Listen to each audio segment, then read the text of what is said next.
how did Bringing Up Baby come about?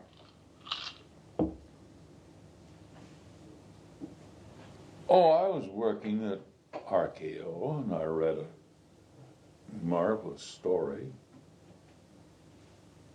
written by, who was the girl in the thing? Well, it was written by Hagar Wilde. Hagar Wilde. And she knew nothing about writing for pictures, so Dudley Nichols came in. And he and Hagar worked together. Mm-hmm. Hagar Wilde was a girl. Yeah. I didn't know that. And what was the story? Just about us? What was the actual basis of it? That was it. We did it. We put an awful lot of trimmings on it. But the story was the story. About a girl and she got a leopard. Mm-hmm. And we trimmed it all up and, added stuff like putting together the brontosaurus that fell down later on and all that kind of stuff. Because Dudley Nichols was a very fine writer. Yes, he was very clever, wasn't he? He was a good writer.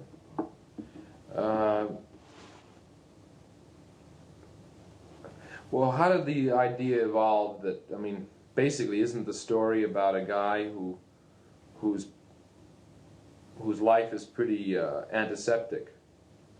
The way you set him up, the girl's, he wants a kiss and the girl says there's a time and a place for everything. And, we're not going to have any children. This is our child, meaning the brontosaurus, and so on. And then this wacky girl comes in and destroys everything, but really gives him some fun in his life. Isn't that basically the story? Well, the whole thing is a complete exaggeration, and as a matter of fact, there was nobody in it that was normal. No. I often think that was a mistake, but it turned out that people, I think it would have been better at the box office when we made it if there'd been a few sane people rather than everybody nuts. Yeah. And well, the only time it bothered me was with Barry Fitzgerald. I thought that. Well, you couldn't understand it. Yeah. That made it hard. Actually, he was great, and if you could understand him, you'd have been fine, but you couldn't. There was no way I couldn't help that. And what you see, it was pretty well written story, pretty well handled, because except for the fact that Katie Hepburn was the star and the other girl wasn't known, nothing told the audience how it was going to come out for a while, and it wasn't laid on the line ever. It all had to be worked out and developed. Mm-hmm. You saw this thing developing in Carrie. You knew right away from her viewpoint that she was after him. Right. Oh, yes, that's quite clear. Mm-hmm. But it's very funny. You've got this line. The psychiatrist says the love impulse often reveals itself in terms of conflict, which is very funny because it's something that happens in almost all your pictures. I know it. And there was a doctor putting it right on the nose, That scene when they rips the dress and the hat, putting his hat over her rear end, is a wonderful sequence. It's just brilliant. That had the greatest line. Nobody ever heard it. He stepped on her dress, ripped the whole behind of it. She had these cute little pants on.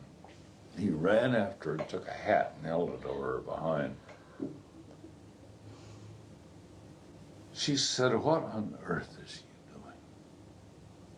Oh, he said, "I feel a perfect ass."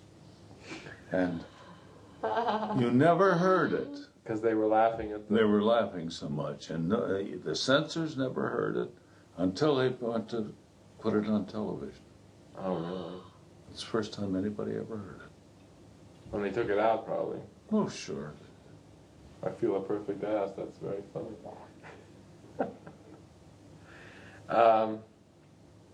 There's a wonderful... one of the best things about the way you make a picture, I think, is that one isn't aware when you're cutting. You know, when you cut from shot to shot, the cutting is hidden so that it isn't disturbing. That's a particularly good example of it, the cutting in that scene. I've seen it so many times, I'm never aware of how it's done. Well, the cutting is done on movement, not letting somebody stand up and come to a, stop, but cut as he stands up. To whatever, yes. But that's a funny remark, because some guy said that your camera stuff was much more fluid than mine. Yeah. Didn't you read that guy? Yeah, yeah. Well, what does he know? No, all you do in cutting is cut on a movement. I tell my cutters, whatever you're following, cut on a movement, and then the eye won't get it. It seems like it just goes on. Yeah, it seems natural. And 99 times out of 100 you can do it. The other times you can cut away from an angle over to here, and then you don't have to do it. Mm-hmm.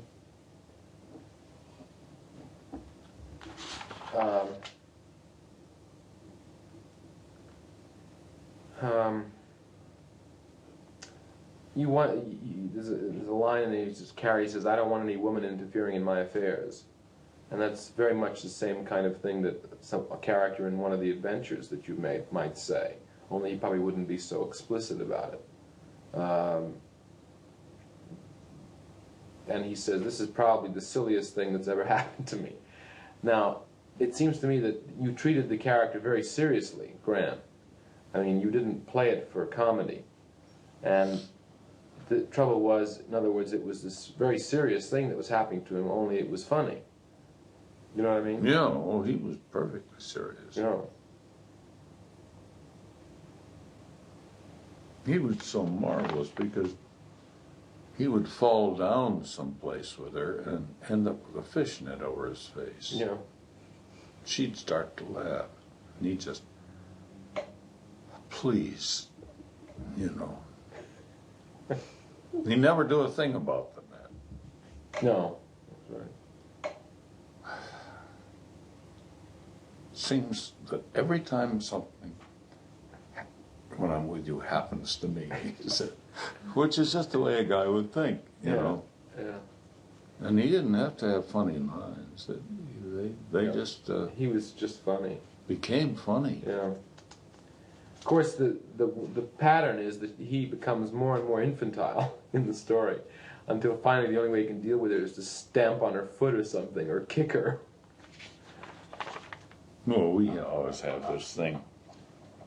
When Carrie's doing a scene, I hold up 2 fingers, and that means that he does this thing of, and he turns away. Yeah. Trying to get in a word in edgewise. Yeah, when somebody's talking. Yeah. And then he goes again. Stamp on a foot, or something. Yeah. Somebody once said that the picture shows the descent of man from down to the primitive animal because of what she puts him through. I don't know. There's been an awful lot read into the picture, but I don't imagine you thought of any of that when you were making it, were you? I mean, the terms. I get 30 people over in Paris asking these questions. Yeah. What did you think of when you're making it? Nothing. I just thought it was funny. Yeah, right. At the end of Bringing Up Baby, when she comes to see him in the laboratory, I was thinking that, he climbs up to get away from her, up onto the thing. Now, if he hadn't climbed up there, the dinosaur wouldn't have broken. So, in a sense, it's his fault. And were you thinking of that? I mean, in a sense, it's his fault, because obviously he's still not ready to accept her. And it isn't until the whole thing caves in that he realizes he still cares for her. I didn't analyze it at all. I just thought it'd be funny. Mm-hmm. He had to do that in order to accomplish the scene. Right. Well, the implication is that he's afraid of her and he's afraid of life, actually. He was. We played it that way. Yeah. But she was so charming, being forcing. She never became obnoxious. Too many people would be so damned obnoxious, forcing themselves on somebody like that. But she just did it.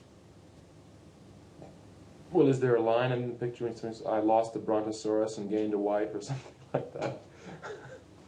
I don't think so, is there? That's a funny line, though, and I think I wrote that here. Oh, I think you must have written it. Funny. No, it ended up by... She was dangling and he was holding her on the platform. Yeah. Well, the whole thing collapsed. Mm-hmm. And it seems to me we faded out about that time.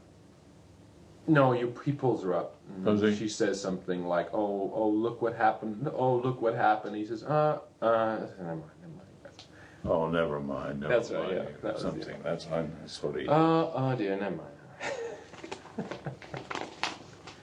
Oh, look what happened to your dinosaur, she said. Oh God. But you don't think that was a hard one to make? That goddamn leopard. Oh, I bet. 2 leopards. And then the dog running around with a bone. And then Katie and Carrie.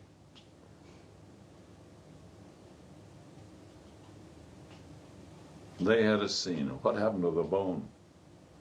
It's in the box or something like that. And then they started to laugh. 10 o'clock in the morning, 4 o'clock in the afternoon, we were still trying to make the scene. And I didn't think we were ever going to get the scene made. I tried changing the line, didn't do any good. They'd still laugh at the thing because they just put, dirty connotations. Dirty connotation on it, and they'd go off into peals of laughter.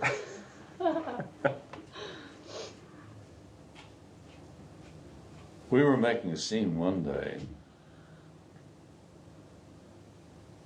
Katie was talking so that she didn't hear me. We called quiet, she didn't hear that. Called quiet again, she didn't hear. So I just stopped everybody, and then all of a sudden, in the middle of talking, she stopped.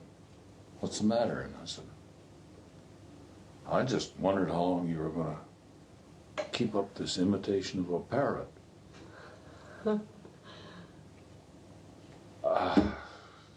She said, I'd like to talk to you, and she led me around the back. Said, you mustn't say things like that to me. Somebody will drop a lamp on you. These are my friends around here. I looked up. When I was a prop man, this fellow had been an electrician. I'd known him for God knows how many years. I said, Pete, if you had your choice on dropping a lamp on Miss Hepburn or me, who would you drop it on? He said, get out of the way, will you, Mr. Hawks? And Katie looked up at him and looked at me and said, I guess I've been wrong. And I said, Katie, you're wrong. He doesn't make it wrong, but you're wrong. And I tell you one thing, I'm going to come up and kick you right in the behind if it happens again. She said, you won't have to kick me. And from that time on, she was just marvelous. Mm. But she's so full of something, that she can't put up with the weights that happen around a picture set. Yeah. You told me that she really didn't know how to play the scenes, and that you got Walter Catlett to help you. She had the wrong theory, and Catlett, being an old comedian, and was able to give her the theory of being funny, which is to be serious. And he showed her very quickly, and she caught on just in a flash, and just apologized and said, when you're playing in a comedy, the whole idea she said, I've never played a comedy before, seems to try to be funny, and she said, I've just found out that you don't try to be funny. Mm-hmm. But the more serious, the more honest you are, the funnier it becomes. Mm-hmm. Well, she never did that kind of screwball thing before, and she never actually did it again, I don't think. She never played comedy before. Oh, she played a lot of great comedy with Spencer afterwards. Yes, but it wasn't not that crazy stuff, but then it's all the same. Mm-hmm.